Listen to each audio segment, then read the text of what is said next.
अलंकापुरी पुण्यभूमी पवित्र, जिथे नांदतो ज्ञानराजा सुपात्र.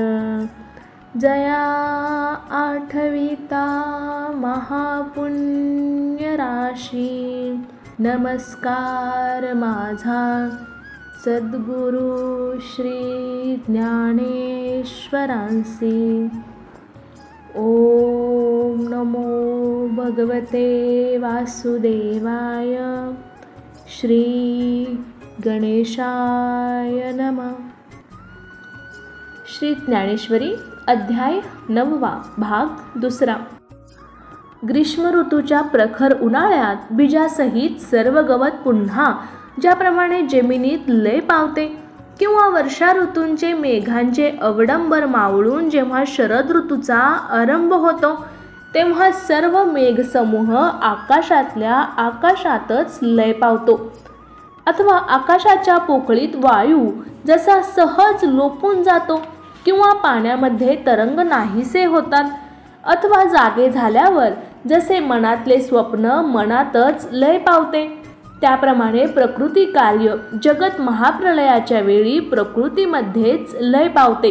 नंतर पुन्हा सृष्टीच्या आरंभी मीच ती सृष्टी उत्पन्न करतो असे लोक बोलतात, तर याविषयी खरा विचार ऐक. तर अर्जुना, या माझ्या मायेचा जेव्हा मी सहज अंगीकार करतो, तेव्हा सुताचा नित्य संबंध असलेल्या वस्त्रामध्ये ज्या प्रकारे विणकर दिसते, त्या विणकरीच्या आधाराने मग लहान लहान चौकड्या एकत्र होऊन जसे वस्त्र बनते, तशी मायाच पंचमहाभूतात्मक जगाच्या आकाराने प्रगट होते. जसे दुधात विरजण घातले की दूध विरजू लागते, तशी ही प्रकृती सृष्टीच्या आकाराला येते. बीजाला पाणी मिळाले की ते जसे लहान मोठ्या फांद्याच्या रूपाने विस्तार पावते, तसे माझ्या सान्निध्याने प्रकृतीपासून प्राणीमात्रांची उत्पत्ती होते. अर्जुना, हे शहर राजाने वसवले हे म्हणणे खरे असले तरी वास्तविक शहर वसविण्याकरता राजाचे हात श्रमले काय? आणि मी प्रकृतीचा स्वीकार करतो कसा म्हणशील, तर स्वप्नामध्ये असतो तोच जसा जागा होतो त्याप्रमाणे. स्वप्नातून जागृतीत येताना त्याचे पाय दुखतात काय? किंवा स्वप्नात असताना त्याला प्रत्यक्ष प्रवास घडतो काय? या सर्वांचा अभिप्राय असा की या भूतसृष्टीचे माझ्याकडे यत्किंचितही कर्तव्य नाही, हाच खरा अर्थ आहे. जशी राजाच्या आश्रयाखालील प्रजा आपापला व्यवहार करते, तसा प्रकृतीखाली माझा फक्त आधार आहे. बाकी कर्तृत्व जे दिसते ते केवळ तिचेच होय. अर्जुना, असे पहा, पौर्णिमेच्या पूर्णचंद्राच्या उदयाने समुद्राला जशी अपार भरती येते, ती भरती आणण्याकरता चंद्राला श्रम पडतात का? लोहचुंबकाच्या जवळ येण्याने अचेतन लोखंड हलते, पण जड लोखंडाला जवळ ओढून आणण्याचे कष्ट लोहचुंबकाला पडतात का? फार काय सांगू. याप्रमाणे मी प्रकृतीचा अंगीकार करतो व त्यामुळे एकसारखी प्राणीमात्रांची उत्पत्ती होऊ लागते. अर्जुना, हा सर्व प्राणीमात्रांचा समुदाय प्रकृतीच्या अधीन आहे. जशी बीजाला वेली पाने उत्पन्न करण्यास भूमीत सामर्थ्य आहे, अथवा बाल, तरुण व वृद्धावस्था यांना देहसंग मुख्य कारण आहे, किंवा आकाशात घनदाट मेघ येण्याला जसा वर्षाकाल कारण आहे, अथवा स्वप्नाला जशी निद्रा कारण आहे, त्याप्रमाणे अर्जुना, या सर्व भूतमात्राला एक प्रकृतीच मुख्य कारण आहे. स्थावर, जंगम, स्थूल, सूक्ष्म या सर्व भूत समुदायाला प्रकृतीच मुख्य कारण आहे. म्हणून प्राणी उत्पन्न करावेत किंवा त्यांचे प्रतिपालन करावे, या सर्व खटपटीचा संबंध माझ्याशी येत नाही. पाण्यामध्ये चंद्रप्रकाशच पसरल्यासारखा दिसतो, पण त्या वेलाची वाढ चंद्राने केलेली नाही. त्याप्रमाणे उत्पत्ती, स्थिती व लय ही कर्मे माझ्यापासून दूर राहिली आहेत. आणि समुद्राच्या पाण्याचा लोट सुटला असता त्यास मिठाचा बाण थोपवून धरू शकत नाही, त्याप्रमाणे माझ्यात लय पावणारी सर्व कर्मे मला कशी बंधन करू शकतील? जोराने वाहणाऱ्या वाऱ्याला जर धुराचा लोट थांबविल किंवा सूर्यबिंबात जर अंधार शोभेल हे राहू दे. जशी पर्वताच्या पोटातील पदार्थांना पर्जन्यवृष्टीची बाधा होत नाही, त्याप्रमाणे प्रकृतीची सर्व कर्मे मला बाधू शकत नाहीत. एरवी या जगामध्ये मीच एक आहे हे लक्षात ठेव, परंतु एखाद्या उदास पुरुषाप्रमाणे मी स्वतः काहीच करीत नाही आणि दुसऱ्यांकडून करवितही नाही. घरात ठेवलेला दिवा अमुक कर अथवा करू नको असे कोणाला सांगत नाही आणि कोण कोणता व्यवहार करतो हेही जाणत नाही. तो घरातील व्यवहाराला कारणीभूत असूनही जसा तटस्थ साक्षीत्वाने आहे, त्याप्रमाणे भूतकर्मामध्ये मी असून त्या कर्माविषयी उदासीन आहे. ही एकत्र गोष्ट पुन्हा पुन्हा मी युक्तिप्रयुक्तीने किती वेळा सांगू? तर हे अर्जुना, एकदा तू आता एवढे लक्षात ठेव. हे अर्जुना, लोकांच्या सर्व व्यापाराला सूर्य जसा निमित्त मात्र आहे, त्याप्रमाणे जगाच्या उत्पत्तीला मी निमित्त मात्र आहे असे समज. कारण की मी प्रकृतीचा अंगीकार केला म्हणजे तिच्यापासून चराचराची उत्पत्ती होते, म्हणून मी जगाच्या उत्पत्तीला कारणभूत आहे असे युक्तीने कळले. अशा या विचारांच्या प्रकाशाने तू माझ्या ऐश्वर्याला चांगले न्याहाळून पहा. माझ्यामध्ये सर्व प्राणी आहेत, पण मी प्राण्यामध्ये नाही, अथवा भूते माझ्या आश्रयावर नाहीत व मीही त्यांच्या आश्रयावर नाही. हे वर्म तू कधीही विसरू नकोस. ही आमची सर्वस्व लपवून ठेवलेली गोष्ट आहे, पण तुला उघड करून सांगितली. आता इंद्रिय वृत्ती अंतर्मुख करून तू या गुह्य विचारांचा अंतःकरणात अनुभव घे. अर्जुना, मी हे वर्म जोपर्यंत स्वाधीन झाले नाही तोपर्यंत माझी खरी स्वरूप स्थिती अनुभवास येणार नाही. ज्याप्रमाणे कोंड्यात शोधले असता कण सापडत नाही, त्याप्रमाणे एरवी तर्काच्या जोरावर स्वरूपस्थिती कळली असे मनुष्याला वाटते खरे, पण मृगजळाच्या ओलाव्याने कोठे भूमी भिजली जाते. पाण्यात जाळे पसरल्यावर त्यात चंद्रबिंब सापडल्यासारखे दिसते, पण ते जाळे पाण्यातून काढून काठावर झाडले तर त्यात चंद्रबिंब असते का, सांग बरे. त्याप्रमाणे वक्तृत्वाच्या जोरावर कित्येक जण स्वतःच्या प्रतिपादनाने अनुभवाचे डोळे उगीच झाकण्यास लावतात, पण खऱ्या बोध परीक्षेच्या वेळी तो वाटत असलेला बोध नाहीसा होतो. फार काय सांगावे. जर तुम्हाला संसाराची भीती वाटत असेल व माझ्या प्राप्तीची खरोखरी इच्छा असेल तर मी सांगितलेले विचार तुम्ही ध्यानात ठेवा. नाही तर कावीळ झाल्यावर दृष्टीने चांदणे पिवळे दिसते, त्याप्रमाणे माझ्या शुद्ध स्वरूपात दोष पाहाल. अथवा तापाने तोंड दूषित झाल्यावर दूध जसे विषाप्रमाणे कडू वाटते, त्याप्रमाणे मनुष्य धर्म नसलेल्या मला मनुष्य असे मानतात. म्हणून अर्जुना, पुन्हा एकदा बजावून सांगतो की मी सांगितलेला विचार कदाचित तू विसरशील, तर तो विसरू नकोस. कारण स्थूल दृष्टीने मला पाहणे व्यर्थ आहे. जसे स्वप्नात अमृत प्याल्याने कोणी अमर होत नाही, तसे स्थूल दृष्टीने मला पाहणे खरोखर व्यर्थ आहे. एरवी मूर्ख लोक मला स्थूल दृष्टीने पाहतात, पण ते त्यांचे पाहणेच त्यांच्या जाणण्याच्या ज्ञानाच्या आड येते. ज्याप्रमाणे नक्षत्राचे प्रतिबिंब पाहून त्यास रत्न समजून लोभी राजहंसाने त्यावर चोच मारावी व घात करून घ्यावा. अर्जुना, मला सांग, मृगजळाला गंगा समजून ती प्राप्त करून घेण्यास गेले असता फल काय? अथवा कल्पवृक्ष समजून बाभळीचा आश्रय घेतला तर उपयोग काय? सापाच्या ठिकाणी हा नीलमण्याचा 2 सरी हार आहे असे समजून हात घातला, किंवा रत्ने म्हणून गारा वेचल्या असता, किंवा द्रव्याचा ठेवा सापडला म्हणून जसे एखाद्याने खैराचे इंगळ पदरात बांधावे, अथवा प्रतिबिंब आहे असे न समजून दुसरा सिंह समजून सिंहाने विहिरीत उडी घालावी. त्याप्रमाणे ज्यांनी मी परमात्मा देहधारी आहे असा आपल्या बुद्धीमध्ये कृतनिश्चय केला, त्यांना खरा चंद्र म्हणून पाण्यातील चंद्राचे प्रतिबिंब घेतल्यासारखे आहे. तसा परमात्मा देहधारी आहे असा त्यांचा ठाम निश्चय व्यर्थ गेला. कसा? तर ज्याप्रमाणे एखाद्याने भाताची पेज पिऊन मग अमृताचा परिणाम पाहावा, त्याप्रमाणे नाशिवंत असा स्थूल आकार तेच माझे खरे स्वरूप आहे. असा मनात निश्चय करून मला अविनाशाला पाहू गेले तर मी त्यांना कसा दिसेन? अर्जुना, पूर्वेच्या मार्गाने निघणारा समुद्राच्या पश्चिम तटाला पोहोचू शकेल काय? किंवा कोंडा कांडून कण सापडतील काय? त्याप्रमाणे आकाराला आलेले हे शरीर म्हणजेच मी असे मला मानले तर माझे खरे स्वरूप जाणले जाईल काय? फेस प्याल्याने पाणी प्यायल्यासारखे होईल काय? म्हणून मोहित झालेल्या मनोवृत्तीने हे स्थूल शरीरच मी आहे असे मानून मग या देहाची जी जन्मादी कर्मे ती माझ्यावर लादतात. याप्रमाणे नामरहिताला नाम देतात.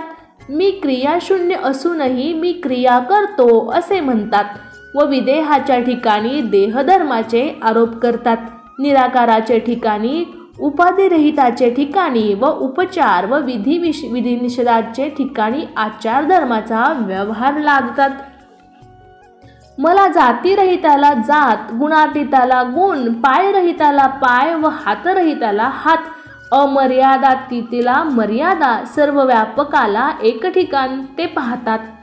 जसा अंथरुणावर झोपी गेलेला स्वप्नात वन पाहतो त्याप्रमाणे कानरहिताला कान, डोळेरहिताला डोळे, गोत्ररहिताला गोत्र व रूपरहिताला रूप, अव्यक्ताला व्यक्त, इच्छारहिताला इच्छा, स्वयंतृप्त असलेल्या मला तृप्तीची कल्पना करतात.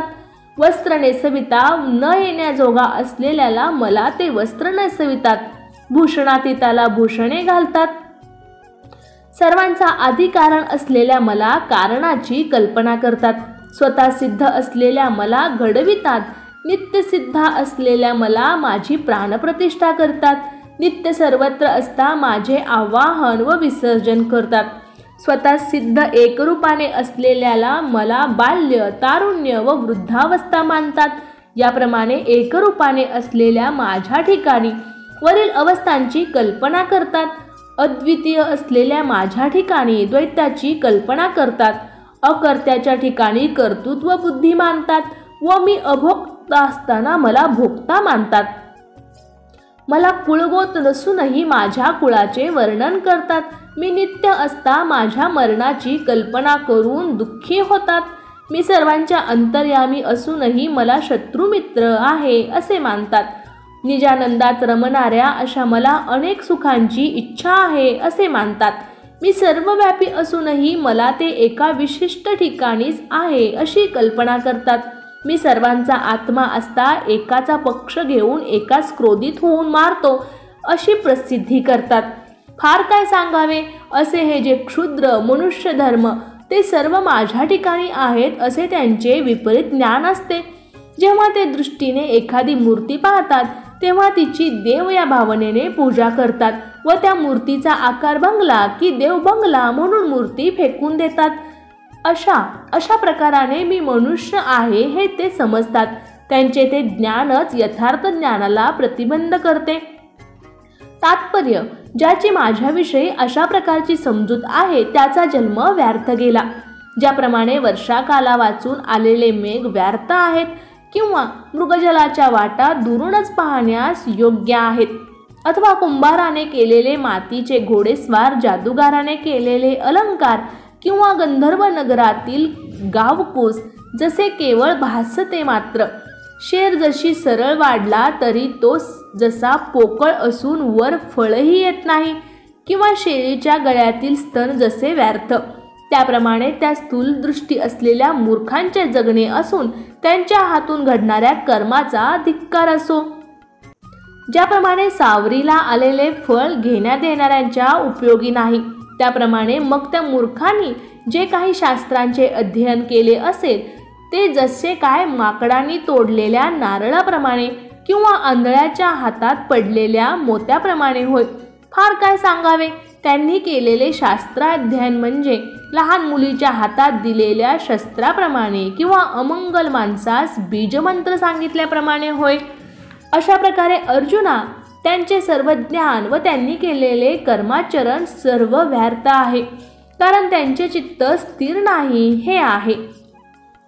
सद्बुद्धीला गिळून टाकणारी, विचारांना बेपत्ता करणारी व अज्ञानरूपी रात्रीत संचार करणारी ती तमोगुणरूपी राक्षसीन असा असुरी प्रकृतीच्या स्वाधीन झाल्यामुळे ते चिंचेच्या दरीत गुंतले व त्यामुळे ते आयतेच तामसी प्रकृतीच्या मुखात पडले, जिच्या मुखात आशेच्या लाळेने हिंसारूपी जीभ लोळते व असंतोष रूपी मांसाचे गोळे जी नेहमी चगळत असते, जी राक्षसी अनर्थाच्या कानापर्यंत ओठाचे काठ चाटीत बाहेर निघते व जी नेहमीच प्रमादरूपी पर्वताची भयप्रद दरी आहे, जिच्या तोंडामध्ये द्वेषरूपी दाढा ज्ञानाचा खसखसात चुराडा करीत आहेत व जी अगस्ती ऋषीस आवरण असलेल्या कुंभाप्रमाणे स्थूल बुद्धीच्या मूर्खांना अर्थात ज्यांचे ज्ञान हाडामांसापलीकडे जात नाही आवरण करणारे आहे, अशा असुरी प्रकृतीच्या तोंडात जे बळी होऊन पडले